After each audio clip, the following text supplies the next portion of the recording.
next product. What is it, Jess? The menstrual cup. Menstrual cups. Cool. Yes. All right, so you can see we have 2 different sizes here, and you might pick a bigger size if you've had a baby or if you have a really heavy flow.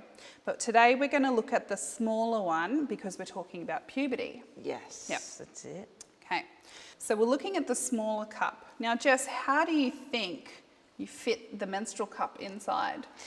You have to squeeze it to make a smiley face. Yeah. Yeah. Yeah, that's a really good to do handy that, hint for yeah. people is to remember that it needs to look like a smiley face. Yeah. So, because it's squishy silicone, we can bend it. Yeah, Yeah. you can. So, push down on the top and flip it here, and you can see it looks a little bit like a smiley face. Yeah. Smile.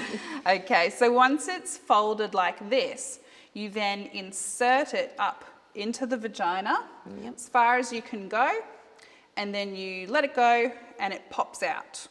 And when it pops out, it creates like a vacuum seal inside the vagina. That's right. Yeah, so that means that when you bleed for your period, all of the blood catches in this cup. Yeah. Pretty great, right? Yeah. Yeah. Cool. What about when you need to take it out? I think you have to do the same thing. I think to take it out, you make the smiley face. Yep. And put it out, and then it will go back to its normal shape. Yeah.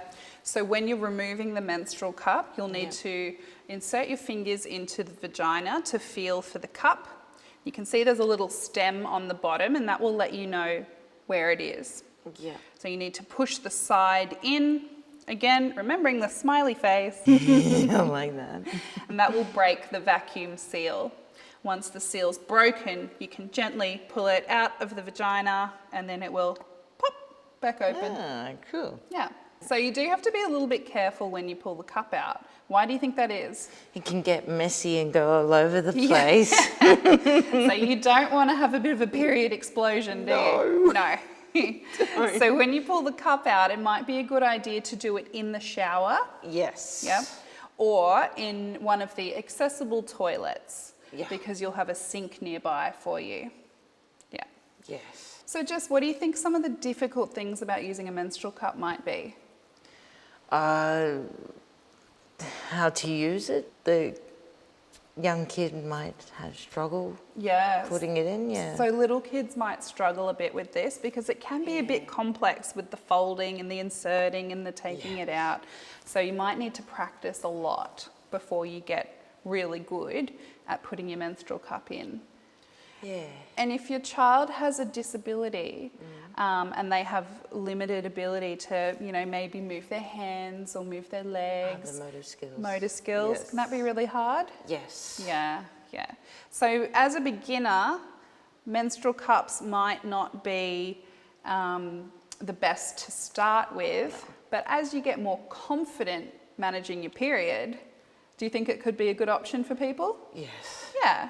So Jess, how long do you think you can keep the cup in during the day? 12 hours? Yeah, about 12 hours. Yes. Yeah, so depending on how heavy your flow is, you can keep it in for a lot longer than you can keep a tampon in for. So menstrual cups are especially good for things like swimming, wearing to work or wearing to school, or even using overnight, especially if you are not in a position to be able to change your tampon a lot during the day. Cool. Yeah.